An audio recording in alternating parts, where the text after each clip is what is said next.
الحمد للہ رب العالمین والعاقبۃ للمتقین والصلاة والسلام علی سید الانبیاء والمرسلین وعلی آلہ واصحابہ ومن تبعہم بإحسان الی یوم الدین اما بعد فاعوذ باللہ السمیع العلیم من الشیطان الرجیم من ہمزہ ونفخہ ونفثہ بسم اللہ الرحمن الرحیم الف لام میم غلبت الروم، غلبت مغلوب ہو گئے، الروم رومی، فی ادنی الارض سب سے قریب زمین میں، یعنی جزیرہ عرب کے جو قریب ترین زمین تھی اس میں، وَهُم مِّن بَعْدِ غَلَبِهِمْ اور وہ اپنے مغلوب ہونے کے بعد سیغلبون عن قریب غالب آئیں گے، فی بضع سنین چند سالوں میں، بضع کا لفظ 3 سے لے کر 9 تک کے عدد کے لیے استعمال ہوتا ہے، 9 کا عدد اس میں شامل ہے۔ فی بضع سنین چند سالوں میں، للہ اللہ ہی کے لیے ہے، الامر سب کام کی امر کی 2 قسمیں ہوتی ہیں، ایک امر شرعی تشریعی جس کو کہتے ہیں، اور ایک امر تکوینی، یہاں پر تکوینی امر مراد ہے۔ للہ الامر اللہ ہی کے لیے سب کام ہے، من قبل اس سے پہلے، یعنی کہ روم کے مغلوب ہونے سے پہلے، ومن بعد اور روم کے غالب آنے کے بعد، وَيَوْمَئِذٍ اور اس دن، یفرح المؤمنون خوش ہوں گے ایمان والے مومن، کس کے ساتھ خوش ہوں گے؟ بنصر اللہ اللہ تعالیٰ کی مدد کے ساتھ، ینصر وہ اللہ تعالیٰ مدد کرتا ہے، من یشاء جس کی چاہتا ہے، وَهُوَ الْعَزِيزُ الرَّحِيمُ اور وہی سب پر غالب بے حد رحم والا ہے۔ وعد اللہ اللہ تعالیٰ کا وعدہ، لا یخلف اللہ نہیں خلاف ورزی کرتا اللہ تعالیٰ وعدہ اپنے وعدے کی، ولکن اکثر الناس لا یعلمون اور لیکن اکثر لوگ علم نہیں رکھتے، اکثر لوگ نہیں جانتے۔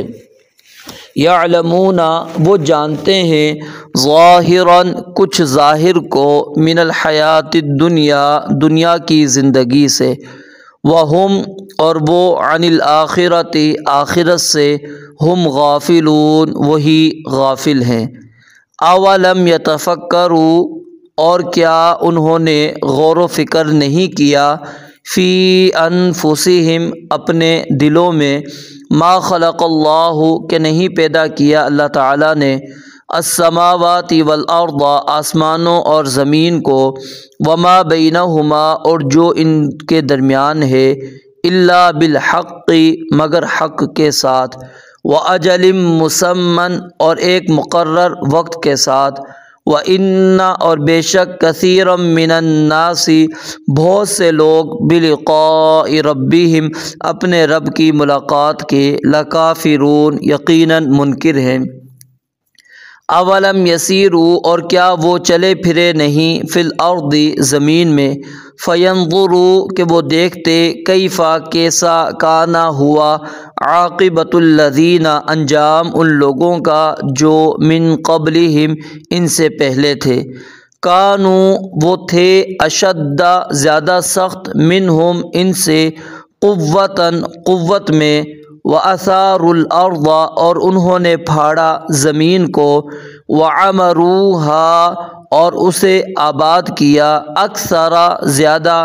مما اس سے جو، عَمَرُوهَا انہوں نے آباد کیا ہے، وَجَاءَتْهُمْ اور آئے ان کے پاس، رُسُلُهُمْ ان کے رسول، بِالْبَيِّنَاتِ واضح دلیلیں لے کر، فما کان اللہ پس نہیں تھا اللہ تعالیٰ، لیظلمہم کہ ظلم کرے ان پر، ولیکن کانوا اور لیکن وہ تھے، انفسہم اپنی ہی جانوں پر، یظلمون ظلم کرتے۔ ثم پھر، کانا ہوا، عاقبۃ الذین انجام ان لوگوں کا جنہوں نے،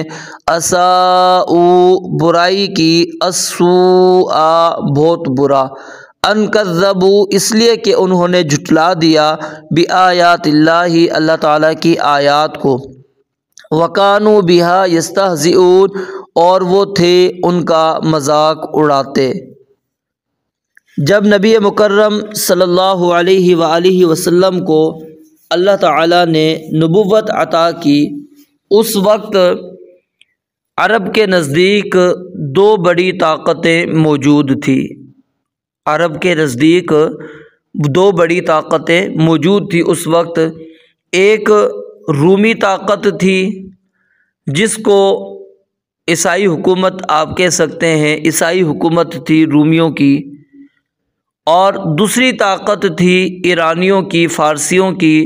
جو آتش پرست ہے۔ اب یہ دونوں اقوام آپس میں اپنے اپنے علاقے میں حکومتیں کرتے تھے، لیکن ظاہر ہے آپ کو پتہ ہے کہ جب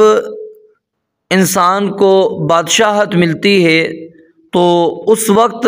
وہ کوشش کرتا ہے کہ میں اپنی بادشاہت کو وسیع کروں، تو پھر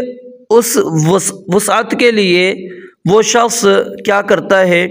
کہ اپنے دشمن کے علاقوں کے اوپر حملے کرتا ہے، اور وہاں پر اگر فتح حاصل ہو جائے تو وہ علاقہ اپنے قبضے کے اندر لے لیتا ہے۔ تو جب نبی مکرم علیہ الصلاۃ والسلام کی نبوت اللہ تعالیٰ نے آپ کو نبی بنایا، اس وقت ان دو طاقتوں کے درمیان میں آپس میں جنگ چل رہی تھی۔ اور یہاں پر ایک اور چیز بھی سمجھ لیں، وہ آپ کو فائدہ دے گی کہ عرب والے لوگ یعنی مکہ کے جو لوگ تھے وہ اپنا تعلق ایرانیوں کے ساتھ جوڑا کرتے تھے۔ اس کی وجہ تھی، ایک تو ایرانی بھی آتش پرست تھے، اور اسی طرح مشرکین مکہ، کفار مکہ، وہ بھی بت پرست تھے، تو ان کے درمیان میں یہ مشابہت موجود تھی۔ اور اہل مکہ وہ بھی کئی خداؤں کو ماننے والے تھے، یعنی کفار مکہ جو ہے وہ کئی خداؤں کو ماننے والے تھے، اور اسی طرح ایرانی بھی دو خداؤں کو ماننے والے تھے۔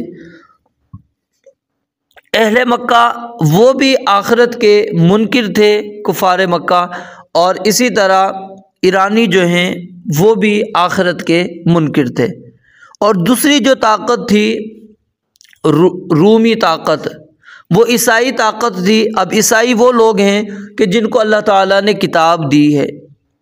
سیدنا عیسیٰ علیہ الصلاۃ والسلام اور نبی مکرم علیہ الصلاۃ والسلام کے درمیان جو عرصہ ہے وہ 600 برس کا عرصہ ہے۔ تو عیسائی ان لوگوں کو کہا جاتا ہے جو سیدنا عیسیٰ علیہ الصلاۃ والسلام کو اپنا نبی اور رسول مانتے ہیں۔ اللہ رب العالمین نے ان کو انجیل دی اور تورات بھی عطا کی، اس کی وضاحت قرآن مجید کے اندر موجود ہے۔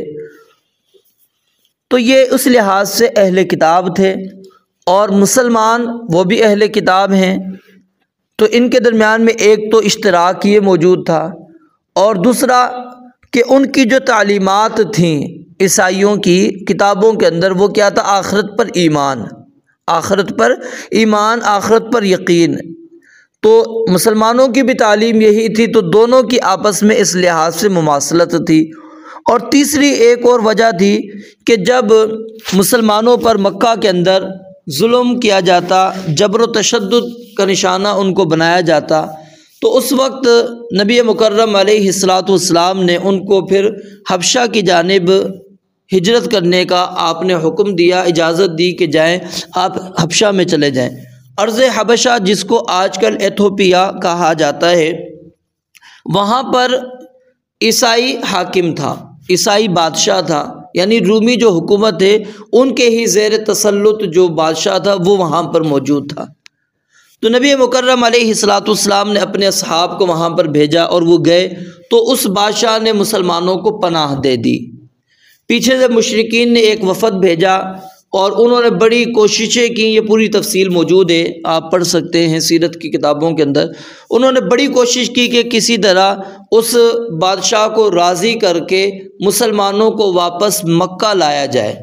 تاکہ مسلمانوں پر ہم اسی طرح ظلم، جبر، تشدد ان کے اوپر کرتے رہیں، اور ان کو اذیت کا نشانہ بناتے رہیں، اور وہ اسی طرح مظلوم، مجبور، مقہور ہوتے ہوئے ہمارے ہی علاقے کے اندر رہیں۔ لیکن جب وہ وہاں سے بالکل ناکام ہو کر واپس آ گئے، بادشاہ نے نہیں چھوڑا، تو بہرحال یہ ایک وجہ یہ بھی تھی کہ جس کی وجہ سے مسلمان اپنا تعلق وہ یعنی کہ غلبہ کس کا چاہتے تھے؟ رومی حکومت کا، اور عیسائی مشرکین مکہ وہ غلبہ چاہتے تھے ایرانیوں کا، فارسیوں کا، اور وہ خوشی بھی منایا کرتے تھے اگر جب کبھی کوئی خبر آتی مکہ کے اندر کہ جی آج ایرانیوں نے فلاں علاقے پر قبضہ کر لیا ہے، تو وہ خوشیاں مناتے اور مسلمانوں کو کہا کرتے تھے کہ ایک وقت ایسا بھی آئے گا کہ ہم بھی تم پر اسی طرح، کیونکہ وہ بھی ہمارے ساتھی ہیں، وہ بھی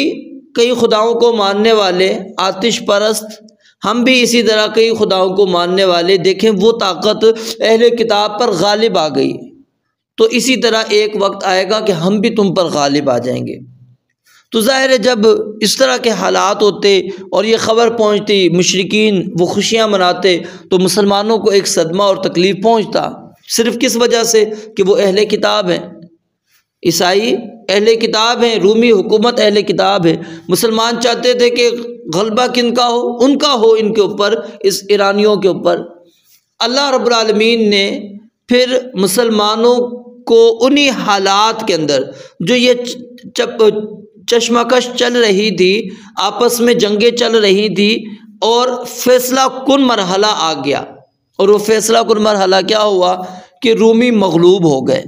رومی مغلوب ہو گئے، ان کی جو حکومت تھی وہ جزیرہ عرب میں ختم ہو گئی، ان کی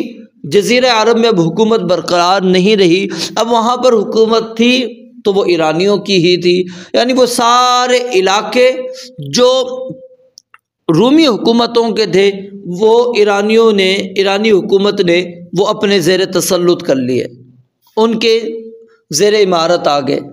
تو اللہ رب العالمین نے ان آیات کو نازل کیا یہاں پر جو ہم نے سورت کے آغاز کے اندر پڑھی،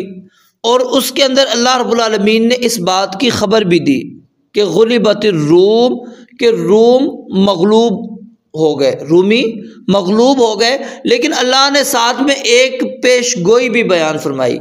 اور صرف ایک پیش گوئی نہیں، دو پیش گوئیاں بیان فرمائی ہیں، اور یہ ذہن میں رکھ لیجئے یہ دو پیش گوئیاں ایسی ہیں جو دین اسلام کے سچے ہونے پر واضح اور زبردست دلیل ہے، اور نبی مکرم علیہ الصلاۃ والسلام کے سچے نبی ہونے پر بھی زبردست دلیل ہے، کیونکہ یہ بشارت سنانے والے کون ہیں؟ نبی مکرم علیہ الصلاۃ والسلام، اور غلبہ کن کا ہوگا؟ اہل اسلام کا، مسلمانوں کا، کن کے اوپر؟ کفار مکہ پر، مشرکین مکہ کے اوپر۔ تو اس لحاظ سے یہ اسلام کی صداقت کی بھی دلیل ہے، اور ساتھ میں نبی مکرم علیہ الصلاۃ والسلام کی رسالت کے حق ہونے کی بھی زبردست دلیل ہے۔ تو اللہ رب العالمین نے یہ آیات جب اتاری کہ کچھ عرصے کے اندر اور وہ عرصہ کتنا تھا؟ اللہ رب العالمین نے لفظ استعمال کیا فی بضع سنین۔ یہاں پر ایک سوال ہوتا ہے، کیا اللہ رب العالمین کے علم میں یہ بات موجود نہیں تھی کہ رومی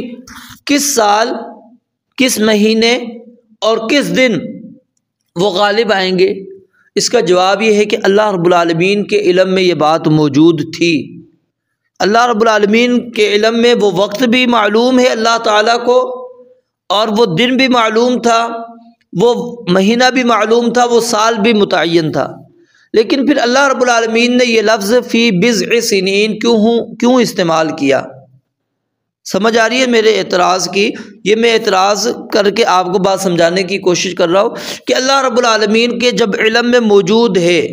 کہ فلاں وقت، فلاں مہینے، فلاں سال، فلاں دن رومی غالب آئیں گے ایرانیوں کے اوپر، تو اللہ تعالیٰ نے اس وقت کا ہی کیوں نہیں یہاں پر تعین کر لیا تھا؟ کیوں اللہ تعالیٰ نے وہ لفظ استعمال کیا جس کے اندر عدد مبہم ہے، واضح نہیں ہے کہ کس سال رومیوں نے غالب آنا ہے؟ اس کی وجہ یہ ہے کہ اس وقت خبر پہنچانے کے جو ذرائع تھے، جو اسباب تھے، جو طریقے تھے، وہ آج کی طرح نہیں تھے کہ آج تو ہم سیکنڈوں کے اندر خبر دنیا کے ایک کونے سے دوسرے کونے تک آسانی کے ساتھ پہنچا دیتے ہیں اور سب کو خبر آرام سے مل جاتی ہے۔ تو اس وقت خبر پہنچانے کے ذرائع دوسرے تھے، اور پھر امکان تھا اس چیز کا کہ خبر پہنچتے پہنچتے جس علاقے کے اندر خبر پہنچے اور وہ اس سے پہلے ہی رومی غالب آ چکے ہوتے تو پھر کہا جا سکتا تھا کہ دیکھیں اللہ رب العالمین نے اتنی دیر سے بات ہم تک پہنچی، اللہ تعالیٰ نے یہ معاملہ کر دیا۔ تو بہرحال اس کے اندر یہ چیز موجود تھی، تو اللہ تعالیٰ نے اس امکان کو ختم کرنے کے لیے کہ کوئی بندہ قرآن مجید کے شک پر، اللہ کے نازل کردہ قرآن کریم پر شک نہ کرے کہ یہ اللہ تعالیٰ کی طرف سے نازل شدہ ہے، تو اللہ تعالیٰ نے وہ لفظ استعمال کیا کہ اگر کسی کے پاس کوئی خبر پہنچتی ہے، کبھی بھی پہنچتی ہے، تو اس کو پتہ ہے کہ بضع کا لفظ عربی زبان میں کس لیے استعمال ہوتا ہے، اور اتنے عرصے کے اندر اللہ رب العالمین نے جو ہے رومیوں کو غلبہ عطا کیا ہے۔ اب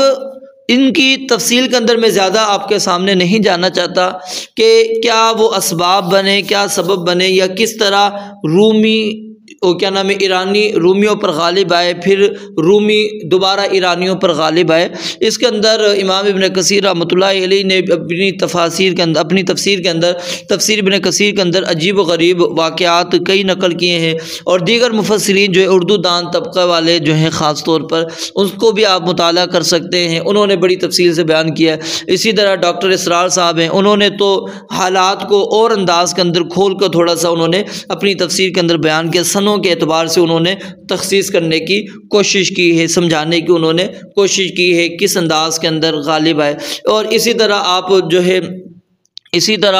مولانا ابوالکلام آزاد ان کی تفسیر اس کا مطالعہ کر سکتے ہیں، خالد سیف اللہ رحمانی جو ہیں ان کی تفسیر کا مطالعہ کر سکتے ہیں، الغرض کئی مفسرین ہیں ان کی تفاسیر کا آپ مطالعہ کر سکتے ہیں، شیخ بھٹوی رحمۃ اللہ علیہ ان کی تفسیر ہے، یعنی اردو دان طبقے نے بھی اس پر کافی بحث کی ہے، اور کچھ زیادہ تفاصیل کے اندر چلے گئے، اور کچھ نے اس چیز کا اہتمام کیا کہ صرف وہی صحیح روایات اس ضمن کے اندر لائی جائیں جو نبی مکرم علیہ الصلاۃ والسلام تک صحیح سند کے ساتھ پہنچتی ہے۔ ان میں سے میں اشارہ صرف کرتا ہوں کیونکہ اگر وہ پوری روایات پڑھوں تو پھر ایک تھوڑی سی تفصیل ہو جائے گی۔ تو جب یہ آیات ان کا نزول ہوا تو سیدنا ابوبکر صدیق رضی اللہ تعالیٰ عنہ نے جا کر کفار مکہ، مشرکین مکہ، ان کی مجلس میں زور زور سے ان آیات کی تلاوت کرنا شروع کر دی۔ الف لام میم غلبت الروم فی ادنى الارض وهم من بعد غلبهم سيغلبون فی بضع سنین للہ الامر من قبل ومن بعد ويومئذ يفرح المؤمنون۔ ان آیات کی تلاوت زور زور سے شروع کر دی تو ایک مشرکین میں سے ایک شخص کھڑا ہوا، اس نے کہا کہ ابو بکر کیا آپ کو اتنا زیادہ یقین ہے کہ جو آپ یہ بات کر رہے ہیں کہ یہ بات حقیقی طور پر پوری ہونے والی ہے کہ رومی غالب آئیں گے؟ سیدنا ابو بکر رضی اللہ تعالیٰ عنہ نے فرمایا کہ ہاں میں یقین کرتا ہوں جو ہمارے نبی علیہ الصلاۃ والسلام نے ہمیں خبر دی ہے اور اللہ تعالیٰ نے قرآن کریم کی یہ آیات نازل کی ہے، رومی غالب آئیں گے، رومی غالب آئیں گے۔ اب اللہ رب العالمین نے جو لفظ استعمال کیا ظاہر ہے وہ مشرکین مکہ وہ بھی اہل عرب تھے، ٹھیک ہے، اور مسلمان بھی عرب تھے، وہ جانتے تھے بضعون کا لفظ کس کے لیے استعمال ہوتا ہے۔ تو انہوں نے سیدنا ابو بکر صدیق رضی اللہ تعالیٰ عنہ سے کہا کہ آ جائیں ہم آپس میں شرط رکھ لیتے، اور یہ واقعہ شرط کے حرمت سے پہلے کا ہے، یعنی شرط جو جوئے والی قسم بنتی ہے نا، وہ والی شرط حرام ہو گئی ہے، پہلے حرام نہیں تھی۔ تو سیدنا ابو بکر صدیق رضی اللہ تعالیٰ نے کہا آجو شرط رکھ لو۔ کیوں؟ اب یہاں پر غور کریں وہ کیا تھی وجہ کہ سیدنا ابو بکر صدیق رضی اللہ تعالیٰ عنہ ان کا ایمان، ان کا یقین انتہائی مضبوط تھا، وہ اللہ رب العالمین کی آیات کے اوپر پورا ایمان رکھتے تھے، پورا یقین رکھتے تھے کہ اللہ رب العالمین نے جب کہہ دیا کہ من بعد غلبہم سیغلبون کہ یہ عنقریب غالب آئیں گے، نبی مکرم علیہ الصلاۃ والسلام نے یہ آیات پڑھ کر ہمیں سنا دی ہیں تو ہمیں کلی طور پر یقین ہے کہ اس طرح ہوگا، چاہے ظاہری اسباب ہمیں نظر نہیں آ رہے۔ ظاہری اسباب یہی ہے کہ وہ طاقت ختم ہو گئی، کیونکہ یہ طاقت یہ تو نہیں تھی کہ یہ چند عرصے والی طاقت تھی، یہ صدیوں پر مشتمل طاقتیں تھیں دونوں۔ تو جب وہ طاقت ختم ہو گئی تو اب اس طاقت کا کھڑا ہونا اتنے سے عرصے کے اندر انتہائی مشکل ہوتا ہے ظاہری اسباب کے تحت۔ لیکن ایمان ابو بکر رضی اللہ تعالیٰ عنہ کا دیکھیں، اور یہاں پر ان لوگوں کو بھی تھوڑا سا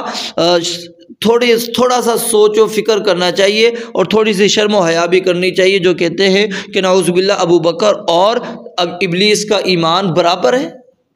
کیا ابلیس کا یقین اسی طرح مضبوط تھا؟ نہیں، ابو بکر رضی اللہ تعالیٰ عنہ کو صدیق کیوں کہا گیا؟ ذرا پڑھیے جا کر، صدیق لقب اللہ کے نبی علیہ الصلوۃ والسلام نے ان کو کیوں عطا کیا؟ آج تک کوئی بھی ان کا نام لیتا ہے، نام تو ان کا کیا ہے وہ تو کوئی نہیں لیتا، صرف کیا ہے اللہ رب العالمین نے بھی دیکھیں ان کو کنیت کے ساتھ اور لقب کے ساتھ مشہور کروا دیا ابو بکر صدیق۔ نام کی طرف کوئی نہیں آتا، کوئی نہیں جانتا عثمان نام ہے ان کا، لیکن نہیں کوئی لیتے، کیوں لیں گے؟ کسی کو پتہ نہیں پڑنا۔ تو بہرحال سیدنا ابو بکر صدیق رضی اللہ تعالیٰ نے کہا کہ مجھے یقین ہے، کہا کہ چلو پھر ہماری ہم شرط رکھتے ہیں۔ شرط کیا ہے کہ اگر تو رومی غالب آ گئے ہم آپ کو 10 اونٹ دیں گے، اور اگر نہیں غالب آئے تو آپ نے ہمیں 10 اونٹ دینے۔ اور کچھ روایات کے اندر یعنی وہ ضعف موجود ہے، ان کے اندر کمزوری موجود ہے، اس کے اندر کچھ سامان رکھوایا گیا کہ ٹھیک ہے کچھ سامان ہم رکھوا دیتے ہیں، یعنی مشرکین نے مسلمانوں کے پاس رکھوایا اور مسلمانوں نے سیدنا ابوبکر صدیق نے مشرکین کے پاس رکھوا دیا، یا پھر بعض میں آتا ہے کہ کسی ایک شخص کے پاس رکھوا دیا گیا کہ جس طرح جو غالب آئے گا دوسرا سامان اٹھا کر اس کو دے دیا جائے گا۔ اب جب اس کا تعین ہونے لگا، کیونکہ قرآن کریم کے مطابق تو وہ 10 سال کے عرصے کے اندر اندر رومی غالب پھر آنے ہیں، رومیوں نے پھر غالب آنا تھا، اور ڈاکٹر اسرار صاحب وہ کہتے ہیں کہ نبوت کا یہ 5واں سال تھا جب یہ یعنی کہ رومی مغلوب ہوئے تھے، اس وقت کا یہ واقعہ ہے۔ تو سیدنا سیدنا ابوبکر صدیق رضی اللہ تعالیٰ عنہ کو کہا گیا کہ آپ ہمارے اور اپنے درمیان میں کوئی ایک اوسط مقرر کر لیں، کوئی اوسط مقرر کریں۔ دیکھیں اب 3 سے 9 یہ ایک عدد ہے، مانتے ہیں ہم، لیکن ایک تعین تو کریں نا کہ کتنے سال بعد، 3 سال بعد، 4 سال بعد، 5 سال بعد، 6 سال بعد، 7 سال بعد، 8 سال بعد، 9 سال بعد، کتنے سال بعد آئیں گے، ٹھیک ہے، لیکن اس میں اوسط نکالیں، درمیانی راہ نکالیں، یہ نہ ہو کہ آپ کہیں کہ 9 سال ہی کہتے، نہیں، ایک درمیانی نکالیں۔ اور یہاں پر پھر سیدنا ابوبکر صدیق رضی اللہ تعالیٰ نے اپنا کیا کیا؟ اجتہاد کیا۔ اجتہاد کرتے ہوئے انہوں نے وقت کا تعین کر دیا۔ ایک روایت کے مطابق 5 سال کی مدت انہوں نے متعین کر دی، یہ صحیح روایات کے اندر جو ہے، باقی ضعیف میں تو اور بھی کچھ ملتا ہے ہمیں۔ صحیح روایت کے مطابق ایک میں 5 سال انہوں نے مدت متعین کر دی کہ ان کے مغلوب ہونے کے 5 سال بعد یہ غالب آ جائیں گے، ٹھیک ہے، اور پھر ایک میں آتا کہ 6 سال تعین ہو گیا۔ 6 سال جب مکمل ہو گئے، رومی غالب نہیں آئے، پھر کیا ہوا؟ وہ شرط کے مطابق ان کو سامان دینا پڑا، تو 7ویں سال اللہ رب العالمین نے رومیوں کو غلبہ عطا کر دیا، رومیوں کو غلبہ عطا کر دیا، ایرانی مغلوب ہونا شروع ہو گئے۔ اب کچھ روایات کے اندر آئیے تو وہاں پر کچھ تابعین وہ اس جانب گئے ہیں کہ جب نبی مکرم علیہ الصلوۃ والسلام نے صلح حدیبیہ کے بعد بادشاہوں کو خطوط لکھنا شروع کیے، تو ان میں سے ایک خط آپ نے، جو روم کا بادشاہ تھا ہرقل، اس کی جانب آپ علیہ الصلوۃ والسلام نے قیصر روم کی جانب آپ نے خط لکھا، اور یہ خط لے کر جانے والے صحابی کا نام ہے دحیہ بن خلیفہ، دحیہ بن خلیفہ رضی اللہ تعالیٰ عنہ، اور یہ خط آپ علیہ الصلوۃ والسلام نے حدیبیہ کے بعد لکھا تھا۔ اب قیصر روم نے ایک منت مانی ہوئی تھی کہ جب وہ فتح یاب ہوگا تو حمص سے پیدل چل کر وہ بیت المقدس تک جائے گا۔ تو جب وہ بیت المقدس آیا، ٹھیک ہے، تو ابھی وہ واپس ہی نہیں ہوا تھا، بیت المقدس جب وہ گیا تو واپس اپنے علاقے میں ابھی تک آیا ہی نہیں تھا، اور نبی علیہ الصلوۃ والسلام نے جو قاصد بھیجے تھے دحیہ بن خلیفہ، انہوں نے ان کو وہ خط تھما دیا جو رسول مکرم علیہ الصلوۃ والسلام نے ان کو لکھا تھا۔ تو اس واقعے سے بعض تابعین نے یہ استدلال کیا ہے کہ ان کا جو غلبہ تھا رومیوں کا ایرانیوں کے اوپر، وہ صلح حدیبیہ کے بعد کا واقعہ ہے، اور صحیح بات یہ ہے جو راجع بھی ہے اور صحیح حدیث سے موجود ہے، سیدنا ابو سعید خدری رضی اللہ تعالیٰ عنہ نے بیان کی ہے، اور جامع ترمذی کے اندر یہ روایت موجود ہے۔ امام البانی رحمۃ اللہ علیہ نے اس کو صحیح لغیرہ قرار دیا ہے، اور امام ترمذی رحمۃ اللہ علیہ نے اس کو حسن غریب کہا ہے، تو اس کے اندر موجود ہے کہ وہ بدر کا دن تھا، بدر کا دن تھا جب رومی فارس کے اوپر کیا ہوئے تھے، غالب ہوئے تھے، اور مسلمانوں کو یہ خوشی ملی تھی۔ تو اس لیے یعنی کہ آغاز، پھر علماء کچھ اس کے اندر یہ تطبیق دیتے کہ آغاز جو ہے وہ بدر والے دن ہوا، اور مکمل صفایا کرتے ہوئے یا مکمل قبضہ کرتے ہوئے ان کو 4 سال کے عرصے لگ گیا، ٹھیک ہے، وہ صلح حدیبیہ تک اس کے اوپر مکمل طور پر یعنی کہ اپنی حکومت بنا سکے۔ تو سیدنا ابوبکر صدیق رضی اللہ تعالیٰ نے جب استدلال کیا، نبی علیہ الصلوۃ والسلام نے ان کو کہا کہ ابو بکر، آپ نے قرآن کریم کے مطابق 9 سال کی مدت کیوں نہیں مقرر کی؟ کہ جب اللہ رب العالمین نے فی بضع سنین کہا ہے، اللہ تعالیٰ نے خود متعین عدد نہیں بیان کیا، تو آپ نے کیوں ایک متعین عدد کا استعمال کر لیا، وہاں پر کہہ دیا کہ 5 سال یا 6 سال؟ تو سیدنا ابوبکر صدیق رضی اللہ تعالیٰ نے پھر وہ واقعہ بھی بیان کیا، اور کچھ روایات میں اس کے اندر ضعف موجود ہے۔ آپ نے فرمایا کہ جاؤ کہ ان کو کہو، ٹھیک ہے، آؤ دوبارہ شرط رکھتے ہیں، ٹھیک ہے، 10 اونٹ نہیں 100 اونٹ ہیں، لیکن عرصہ جو ہوگا وہ 9 سال کا ہوگا، عرصہ 9 سال کا ہوگا، 9 سال کے اندر اندر رومی غالب آئیں گے۔ لیکن اللہ کا کرنا ایسا ہوا کہ وہ بعض جو ضعیف روایات ہیں اس کے مطابق تو وہ اس چیز کو انہوں نے تسلیم کر لیا، مان لیا، اور صحیح روایات کے اندر جو چیز تھی وہ میں نے آپ کے سامنے بیان کر دی۔ اصل میں بیان یہاں پر یہ کرنا چاہتا ہوں کہ دیکھیے سیدنا ابوبکر صدیق رضی اللہ تعالیٰ عنہ، انہوں نے کیا کیا؟ اجتہاد کیا، اور یہ امت مسلمہ میں سب سے عظیم شخصیت ہیں، آپ جیسی شخصیت کوئی بھی نہیں ہے۔ سب کا اتفاق ہے کہ انبیاء کرام علیہم الصلوۃ والسلام کے بعد اگر افضل ترین کوئی شخص ہے تو وہ کون ہے؟ سیدنا ابوبکر صدیق رضی اللہ تعالیٰ عنہ۔ اور ان سے جب اجتہاد کے اندر خطا ہو سکتی ہے تو کیا ہمارے ائمہ دین ان سے خطا کا امکان نہیں ہے؟ کیا جو ائمہ اربعہ ہمارے ہاں 4 مذاہب 4 مسالک چلتے ہیں، ان کے جو ائمہ ہیں ان سے اجتہاد کے اندر خطا نہیں ہو سکتی؟ خطا کا امکان موجود ہے، یہ نہیں ہے کہ خطا کا امکان ختم ہو گیا ہے، انسان ہے، بشر ہے تو اس سے خطا کا امکان اجتہاد کے اندر موجود ہے۔ اور سیدنا ابوبکر صدیق رضی اللہ تعالیٰ عنہ سے جو اجتہادی خطا ہوتی تھی وہ ان کی درست رائے اس کے اوپر غالب ہوتی تھی، بہت کم اس کے اندر خطا کا امکان ہوتا تھا، جیسا کہ صحیح بخاری کے اندر واقعہ موجود ہے۔ ایک مرتبہ نبی علیہ الصلوۃ والسلام کے پاس ایک شخص آیا اور اس نے آ کر اپنا خواب بیان کیا، تو سیدنا ابوبکر رضی اللہ تعالیٰ عنہ کہنے لگے کہ آج مجھے اجازت دیں میں اس کی تعبیر بیان کرتا ہوں۔ تو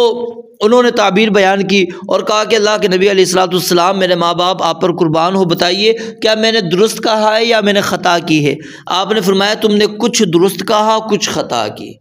کچھ درست کہا اور کچھ خطا کی۔ تو انہوں نے کہا آپ کو اللہ کی قسم ہے آپ مجھے وہ ضرور بتائیں جو میں نے خطا کی۔ آپ نے فرمایا کہ قسم مت ڈالو۔ یعنی اس واقعے سے یہ ثابت ہوتا ہے کہ سیدنا ابوبکر صدیق نے اجتہاد کیا، لیکن اجتہاد کے اندر درست رائے ان کی غالب تھی۔ اب یہاں پر دیکھیں نا 6 سال کی انہوں نے مدت متعین کی، 7ویں سال غالب آ گئے، قریب پہنچ گئے تھے، قریب اجتہاد ان کا پہنچ گیا تھا۔ تو امکان ان سے بھی ہوا، خطا کا امکان جب سیدنا ابوبکر صدیق رضی اللہ تعالیٰ عنہ سے ہو گیا تو پھر کیا ائمہ دین سے امکان نہیں ہے؟ ان سے بھی اجتہاد کے اندر خطا کا امکان موجود ہے۔ اصل میں مسلمانوں پر جو لازم ہے وہ کیا ہے؟ امتیوں کے جو اجتہادات ہیں، جو ان کے آراء ہیں، ان کو دین نہ سمجھے، بلکہ دین کتاب و سنت کو سمجھے اور اسی کو لازم پکڑیں۔ اتبعوا ما انزل الیکم من ربکم ولا تتبعوا من دونہ اولیاء، اللہ کہتے ہیں اس کی پیروی کرو جو تمہاری طرف نازل کی گئی ہے تمہارے رب کی طرف سے، اور اس کی پیروی نہ کرو جو اس کے علاوہ ہے، جو اس کے علاوہ تم نے اپنے بنا لیے ہیں اولیاء، ان کی پیروی نہ کرو۔ اللہ رب العالمین نے جو دین نازل کیا اس کی پیروی کرو۔ تو اللہ رب العالمین کیا کی بیان کرتے ہیں؟ اب آئیے ہم تھوڑی سی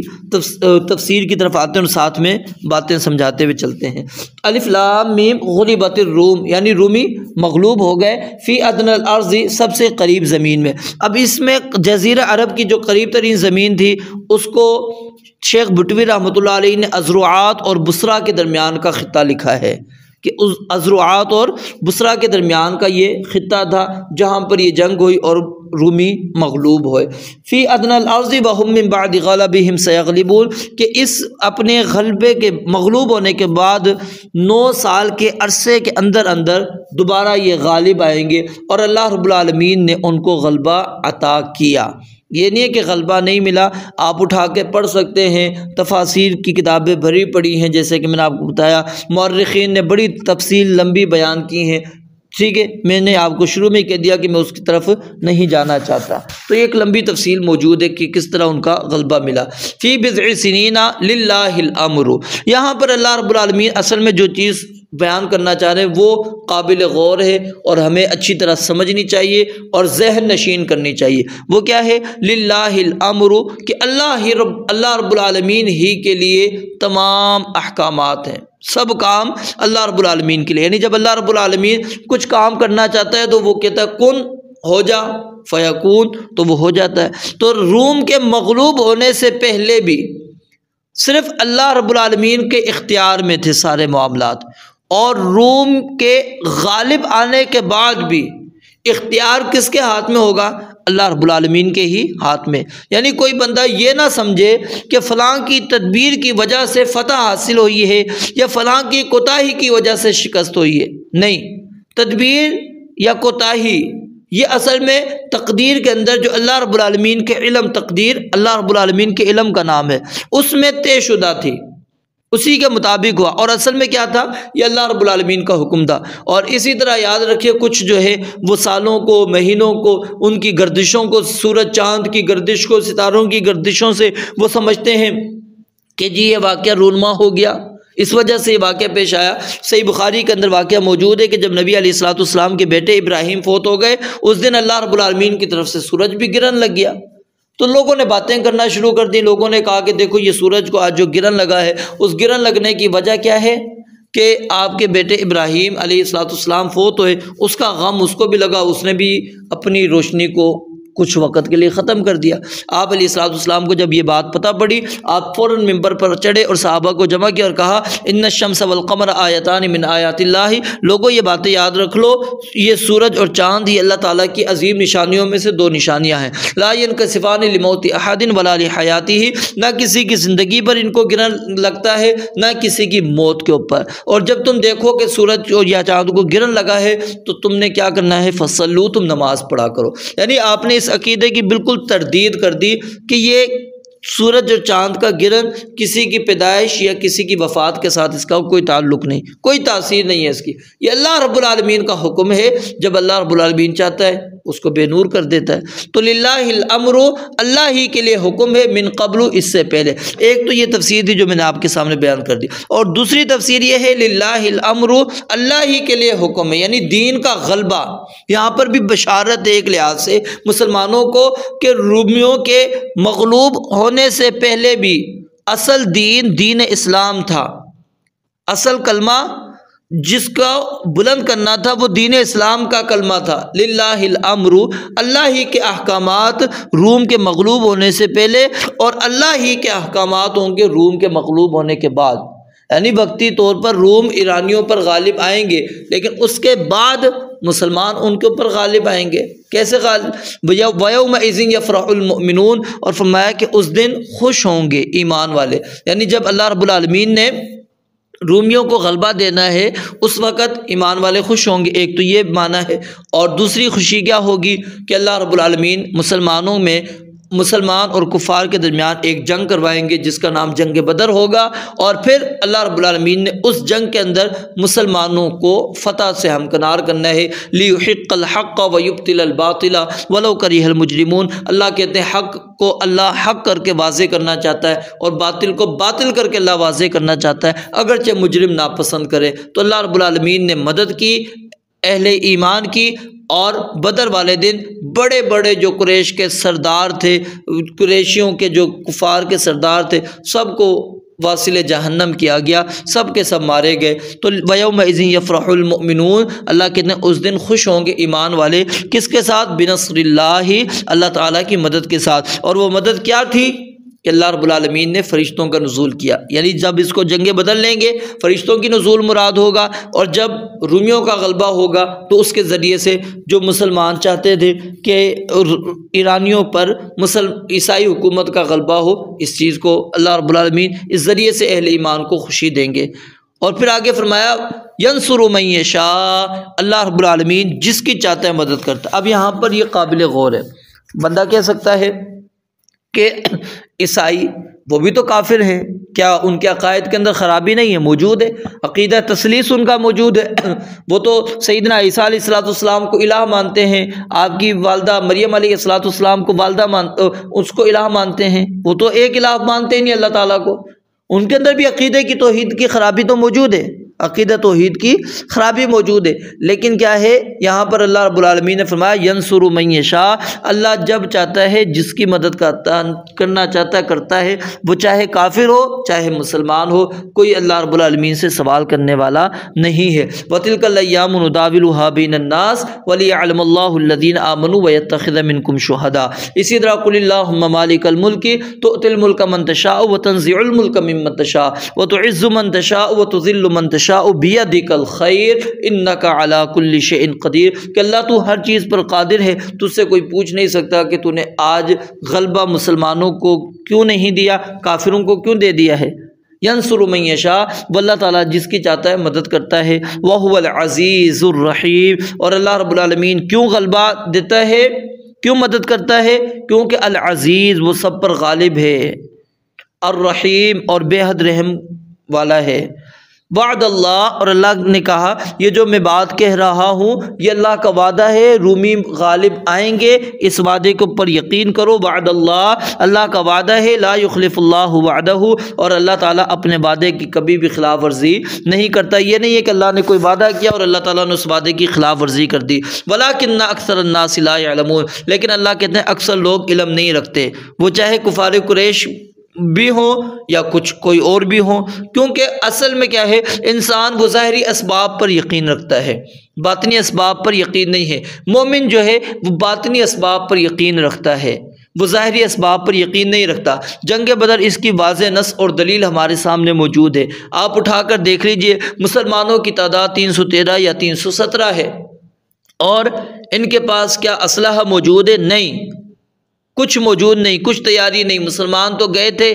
صرف کیا ہے قافلے کو لوٹنے، ابو سفیان کے قافلے کو روکنے کے لیے گئے تھے، کیوں کہ اس کے ذریعے سے وہ کمک حاصل کرنا چاہ رہے تھے۔ لیکن اللہ رب العالمین فرماتے ہیں وَتُرِيدُونَ،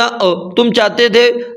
غیر ذات الشوکتی تکون لکم وَيُرِيدُ اللَّهُ أَن يُحِقَّ الْحَقَّ، لیکن اللہ چاہتا تھا تمہارے لیے اسلحے والا جو ہے وہ قافلہ تمہارے سامنے آئے۔ تو ابو جہل 1000 کا لشکر لے کر آیا، مسلح لشکر تھا، سواریاں بھی موجود تھی اور ہر طرح کی ان کے پاس اسباب وسائل بھی موجود تھے۔ اللہ تعالیٰ نے غلبہ کس کو دیا؟ مسلمانوں کو، واضح نص اور دلیل موجود ہے۔ تو ظاہری اسباب دیکھا جائے تعداد کے لحاظ سے مشرکین زیادہ ہے، طاقت قوت کے لحاظ سے وہ زیادہ ہے، تیاری کے لحاظ سے وہ زیادہ ہیں، مسلمان تعداد میں بھی کم ہیں، عدد میں بھی کم ہے، تیاری میں بھی کم ہے، لیکن اللہ رب العالمین نے غلبہ کن کو دیا؟ مسلمانوں کو عطا کیا۔ فرمایا کہ یہ یاد رکھ لو وَلَكِنَّ أَكْثَرَ النَّاسِ لَا يَعْلَمُونَ، لیکن اکثر لوگ علم نہیں رکھتے، وہ صرف ظاہری اسباب پر یقین رکھتے ہیں، حالانکہ یقین انسان کو باطنی اسباب پر ہونا چاہیے، کیونکہ ظاہری اسباب بھی اللہ تعالیٰ کے ہاتھ میں ہیں اور باطنی اسباب بھی اللہ تعالیٰ کے ہاتھ میں ہیں۔ اور جب اللہ رب العالمین کسی کام کا ارادہ کرتا ہے تو چاہتا ہے تو اس کے لیے اسباب پیدا کر دیتا ہے، چاہتا ہے تو اسباب پیدا کیے بغیر ہی وہ کام کر دیتا ہے، کون اس سے پوچھنے والا ہے؟ یعلمون ظاہرا من الحیات الدنیا، اللہ نے کہا لیکن اکثر لوگ نہیں جانتے۔ اب سوال یہاں پر ہوتا ہے کہ جانتے تو ہیں، علم تو رکھتے ہیں، فرمایا یعلمون، ہاں وہ جانتے ہیں، ظاہرا من الحیات الدنیا، دنیا کی کچھ ظاہری زندگی کو۔ دنیا کی ظاہری زندگی سے مراد کیا ہے؟ کہ بس وہ اتنا علم رکھتے ہیں کہ ہم نے کھانا کیا ہے، پہننا کیا ہے، ہم نے پینا کیا ہے، دنیا کی لذتیں، آسائش، آرام کس طرح ہم نے حاصل کرنا ہے، بس اس چیز کو وہ جانتے ہیں۔ وہ سمجھتے ہیں دنیا میں آنے کا مقصد ہمارا صرف کھانا پینا، سونا، سیر و تفریح کرنا، گھومنا پھرنا، عیاشیاں کرنا، یہی ہمارے دنیا میں آنے کا مقصد ہے۔ اللہ کہتے ہیں نہیں، بلکہ کیا ہے، دنیا کے زندگی کے باطن کو دیکھو کہ اللہ رب العالمین نے تمہیں یہاں پر بھیجا ہے، کس لیے بھیجا ہے؟ یہ چند روزہ زندگی اللہ تعالیٰ نے دی ہے، یہ امتحان کے لیے اللہ رب العالمین نے دی ہے۔ اللہ رب العالمین کی عبادت کرنے والی مخلوق موجود تھی، فرشتے عبادت کرتے تھے،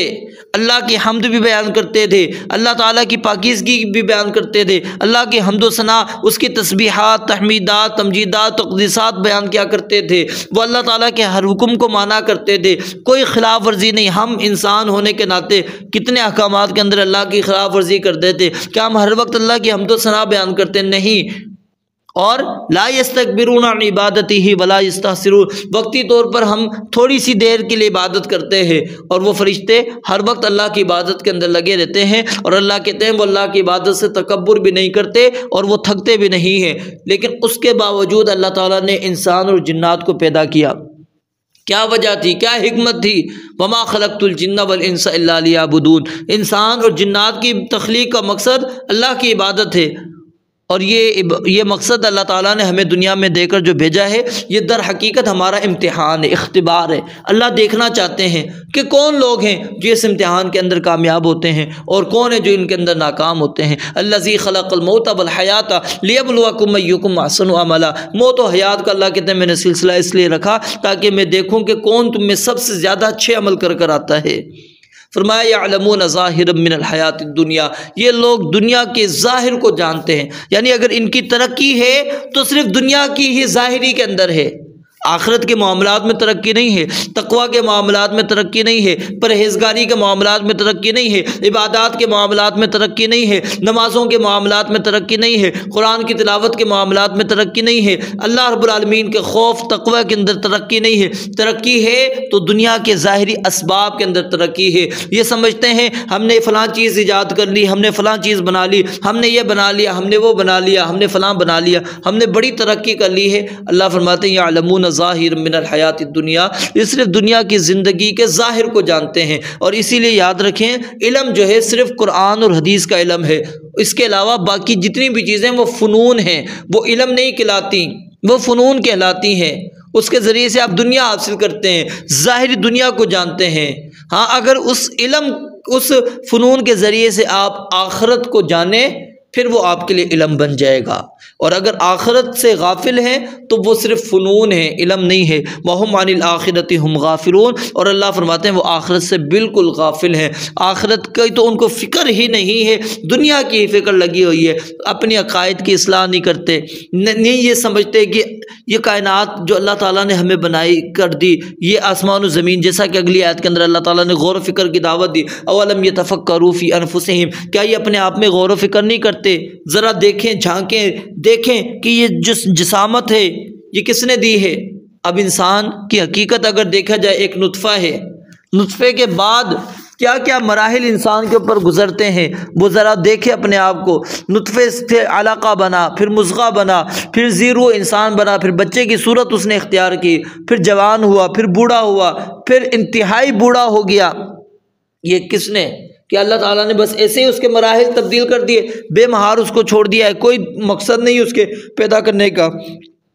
یا ایھا الانسان انک کادح الی ربک کدحا فملاقی، تو اللہ تعالیٰ سے ملے گا، ملاقات کرے گا، مشقت والے مراحل تیرے طے ہوتے جا رہے ہیں، اس کے بعد تو نے رب کے پاس جانا ہے۔ فاما من اوتی کتابہ بیمینہ، پھر دائیں ہاتھ میں نامہ اعمال ملتا ہے یا بائیں ہاتھ میں ملتا ہے، ذرا اپنا حساب و کتاب خود دیکھنا۔ فرمایا اولم یتفکروا فی انفسہم، کیا یہ غور و فکر نہیں کرتے اپنے دلوں کے اندر، اپنے نفسوں میں؟ ما خلق اللہ السماوات والارض وما بینہما الا بالحق، یہ آسمان و زمین کو اللہ تعالیٰ نے بیکار ہی پیدا کیا ہے۔ افحسبتم انما خلقناکم عبثا وانکم الینا لا ترجعون، کیا تم نے یہ سمجھ لیا کہ ہم نے تمہیں بیکار اور فضول پیدا کر دیے، تم نے پلٹ کر ہماری طرف نہیں آنا؟ نہیں، یہ اللہ نے کائنات کا نظام بنایا، اس کے بنانے کا مقصد ہے، دنیا میں انسان کو اللہ تعالیٰ نے پیدا کر کے بھیجا، اس کے پیدا کرنے کا مقصد ہے، اور وہ مقصد کیا ہے کہ دنیا کے اندر اللہ کی عبادت کرو۔ اور یاد رکھو یہ اللہ کی جو ہم عبادت کریں گے اس سے اللہ کی بادشاہت میں کوئی اضافہ ہونے والا نہیں، اور اگر نہیں کریں گے اللہ کی بادشاہت کے اندر ذرہ برابر بھی کمی ہونے والی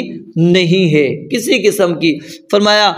وما بینہما الا بالحق واجل مسمى، اور ہم نے ایک مقرر وقت کے ساتھ ان کو پیدا کیا۔ آپ غور کرو، دیکھو آسمان بغیر ستون کے کس نے کھڑا کیا؟ آج چھوٹی سی چیز، آپ معمولی سی چیز ہوا کے اندر بغیر کسی سہارے کے کھڑا کر کے دکھائیں، نہیں کھڑا کر سکتے۔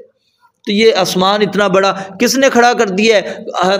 بغیر عمد ترونہا، بغیر ستون کے۔ اللہ کہتے ہیں تم دیکھتے ہو اپنی آنکھوں سے، تمہیں کہیں پہ ستون اس کا نظر آتا ہے کہ جی نیچے ستون لگا ہوا ہے؟ پھر بھی تم اللہ رب العالمین کی توحید کے اوپر ایمان نہیں لے کر آتے۔ اولم یتفکروا فی انفسہم ما خلق اللہ السماوات والارض وما بینہما الا بالحق واجل مسمى وان کثیرا من الناس بلقاء ربہم لکافرون۔ اللہ کہتے ہیں دنیا کے ظاہر کے اندر اتنی ترقی کر لی، پھر بھی آخرت پر ایمان نہیں ہے، آخرت کو نہیں تسلیم کرتے۔ اپنی ظاہری بنائی ہوئی چیز، چھوٹی سی چیز، اس کو وہ سمجھتے ہیں کہ ہم نے بڑی ترقی کر لی ہے، لیکن آخرت کے حساب کے، آخرت کی ملاقات کے وہ منکر ہیں، اور اپنے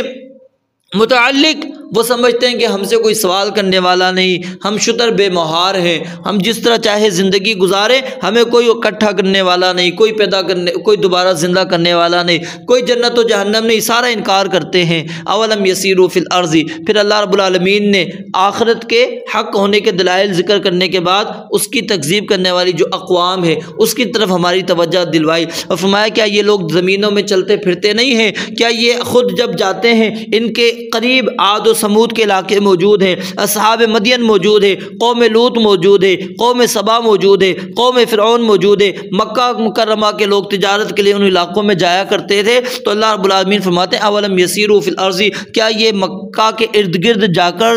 گھومتے پھرتے نہیں ہیں، چلتے پھرتے نہیں ہیں، دیکھتے پھرتے نہیں ہیں؟ کیف کان عاقبۃ الذین من قبلہم، کہ ان لوگوں کا انجام کیا ہوا؟ کانوا اشد منہم قوہ، جو طاقت اور قوت کے اندر ان سے زیادہ تھے،